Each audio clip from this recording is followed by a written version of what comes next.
VP নূরকে কিন্তু বর্তমানে বিদ্যুৎহীন অবস্থা রয়েছে। কেননা তার পাশে যে এলাকাতে বিদ্যুৎ রয়েছে সেই বিদ্যুৎ সংযোগ বিচ্ছিন্ন করা হয়েছে।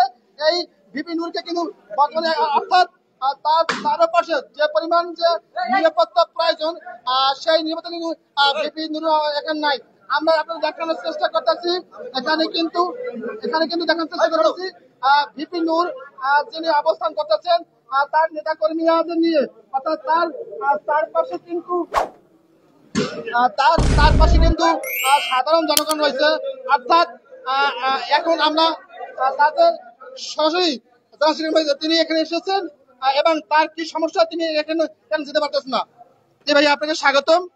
আজকের সারাদিনই আমরা শুনে আসছি আপনার একটি প্রতিপক্ষ আপনাকে বিভিন্নভাবে ভয়ভীতি এবং হামলা করতে চেষ্টা করছে এবং সন্ধ্যার পরে আপনি অত্র এলাকায় একটি বিশাল জনসভা করছেন এবং জনসভা শেষে আপনি যাবেন এমন একটা খবর আমরা পেয়েছি যেখানে আপনি আপনার যাওয়ার গতিপথ প্রতিরোধ করে রেখেছে, গাছ এবং মোটরসাইকেল জ্বালিয়ে দিচ্ছে। এ বিষয়ে আপনি কিভাবে দেখছেন এবং এখানে আপনি কাকে দায়ী করছেন?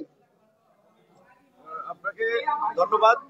প্রথমে হচ্ছে বলে নেই যে ভিপি নূর কিংবা গণ অধিকার পরিষদের নেতাকর্মীরা ফ্যাসিবাদের আমলে শেখ হাসিনা এবং আওয়ামী লীগের রক্তচক্ষুকে ভয় করে নাই।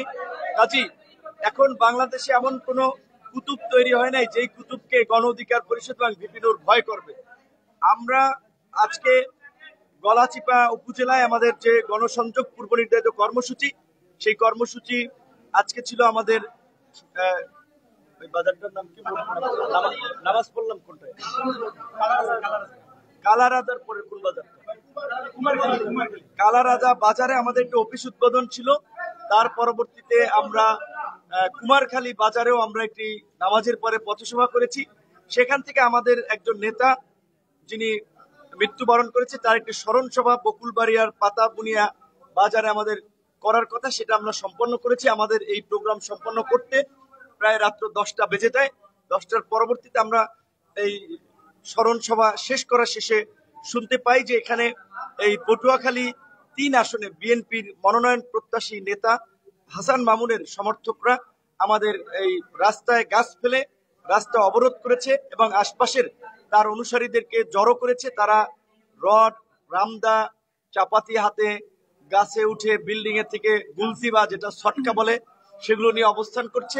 তো এখন আমাদের এখানেও যে নেতাকর্মী আছে, এখানেও প্রায় 500-700 নেতাকর্মী আছে। আমরা চাইলে কিন্তু যে কোনো প্রতিকূল পরিস্থিতি মোকাবেলা করে আমরা এগিয়ে যেতে পারি, কিন্তু আমি বরাবরই এলাকার পরিবেশ উত্তেজিত হোক, এলাকার মানুষ আতঙ্কিত হোক, এই ধরনের কোনো কর্মকাণ্ড করতে চাই না। যেই কারণে আমি পটুয়াখালীর পুলিশ সুপার, গলাচিপা উপজেলার ওসি সহ প্রশাসনের কর্মকর্তাদেরকে জানানো হয়েছে যে এই সন্ত্রাসী যারা এই জুলাই গণ অভ্যুত্থানের পরবর্তী সময়ে এই আওয়ামী ফ্যাসিস্টদের মতো আচরণ করছে, এইভাবে রামদা দেশীয় অস্ত্রশস্ত্র নিয়ে এটা রাজনৈতিক ভাবে যাদের সাথে ভিন্ন মত তাদেরকে আপনার হামলা টামলা করার জন্য এই ধরনের কাজ করছে এবং ইতিমধ্যে আমাদের কয়েকজন নেতার মোটরসাইকেল ভেঙেছে, কয়েকজন নেতা কর্মীকে আহত করেছে। তাদের চিহ্নিত করতে, তাদের ছবি ভিডিও ধারণ করতে, যেন পরবর্তীতে আমরা মামলা করলে এদের বিরুদ্ধে ব্যবস্থা নেওয়া যেতে পারে। কারণ একটা বিষয় আপনারা জানেন যে এই ফ্যাসিবাদের আমল থেকে আমরা কিন্তু বিএনপি সহ একত্রে যুগপৎ আন্দোলন করে আসছিলাম এবং বিএনপির একেবারেই কেন্দ্র থেকে শুরু করে সারা দেশের অসংখ্য নেতা কর্মীদের সাথে আমাদের খুব একটা আন্তরিক সম্পর্ক। এইখানে যে বিএনপির নেতা মূলত তিনি আসলে আমাদের এই গণসংযোগে যে গণজোয়ার হয় সেগুলো দেখে তিনি ভীত সন্ত্রস্ত, যে তরুণ বয়সী ভিপি নূর যদি এলাকায় এখানে একটা ভালো অবস্থান করে বা এমপি নির্বাচিত হয় তাহলে ভবিষ্যৎ তার জন্য একটু কঠিন হতে পারে।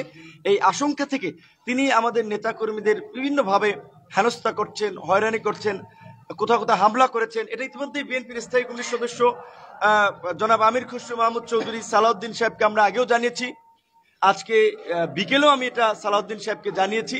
তো আমরা বিএনপির শীর্ষ পর্যায়ে জানাবো এবং আমরা দেখবো যে তারা কি পদক্ষেপ নেয় এবং প্রতিকার করে। কারণ এই হাসান মামুনদের কারণেই কিন্তু আজকে বিএনপির সারা দেশে কিন্তু একটা ইমেজ ক্ষুণ্ণ হচ্ছে এবং আওয়ামী লীগ আগে এই আচরণ করতো, তারপরেও যদি আমার সাথে এই এলাকায় আওয়ামী লীগের এরকম আচরণ হয়নি। এমনকি আজকে এই গলাচিপার এই আপনার বকুলবাড়িয়া বা পাতাবুনিয়াই নয়, আমার নিজের ইউনিয়ন চরবিশ্বাসে যেটা আওয়ামী লীগের আমলে এই আওয়ামী লীগের লোকেরাও আমাদের নেতা কর্মীদের উপরে হামলা মামলা করার দুঃসাহস দেখায় নাই, সেখানে আজকে হাসান মামুনের লোকেরা সেখানে হামলা করে। প্রিয় দর্শক, এতক্ষণ আমরা একটি ভিডিও দেখছিলাম যেখানে বিভিন্ন উনি তার একটি জনসভা ছিল সেখানে, এবং সেখানে বিএনপিপন্থী যে রাজনৈতিক নেতা আছে তিনি কিন্তু নানাভাবে প্রতিবন্ধকতা তৈরি করেছে এবং পরবর্তী সময় তার একটা অবস্থান নিয়ে কিন্তু সেখানে শান্তি বিরাজ করছে। তো সেই জায়গায় তিনি তার স্থানীয় প্রশাসনকে ব্যবহার করে বিষয়টি জানিয়েছেন এবং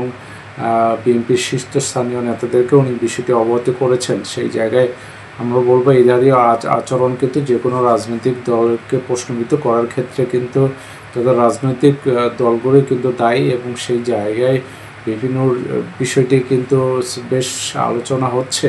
তো সেই জায়গায় আমরা বলবো যে এই বিষয়টি অনেক দুঃখজনক, এবং এই জাতীয় সত্যতা আসলে দুঃখজনক হিসেবে বিএনপির ঘাড়ে যাবে।